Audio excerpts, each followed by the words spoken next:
If you have ever figure skated before, you know of the infamous Zuka bag, and here is mine that I picked out when I was 11 back in 2010. If you couldn't tell, that was a prime print combination when I was 11, the hot pink and zebra print, and now that's not really my vibe. And since I'm getting back into figure skating, and since this bag was $200, I'm gonna give it a second life. First, I had to clean it out, of course, before I could dye it, and look at all the goodies I found in there, starting off with this 12-year-old pastry bar, so that's disgusting, some bunga pad cases, and some pens that I kept for writing in my skating binder at the time.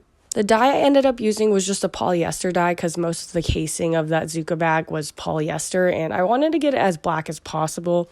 It didn't get as black as I wanted it to, but I like the final result better than where it started. I know that water looks pretty black, but what you see as that gray color is kind of how it stayed, and I kind of just simmered it for about an hour following the packet instructions and just making sure that it dyed evenly. Once I finished cooking my bag, it's time to rinse out as much dye as possible, so I just used some cold water and tried to rinse it until the water ran clear, and then I just tossed it in on a cold wash with a little bit of detergent trying to get the rest of that dye out. After taking it out, it just had to air dry, and I had to use some cans to push down that bottom flap. It was made out of plastic and it warped a little bit while I was cooking it in the boiling water, so I just let it air dry with cans on it and it fixed the problem. Once the bag was fully dried, I was able to put all my figure skating stuff back into the bag. It was not the original intended color. I was trying to aim for pitch black, but clearly that didn't happen, but I do like this better than the white zebra, and the whole point of this was so I didn't have to buy a new liner, so mission accomplished. I gave a new life to my Zuka bag, and I'm ready to get back to the rink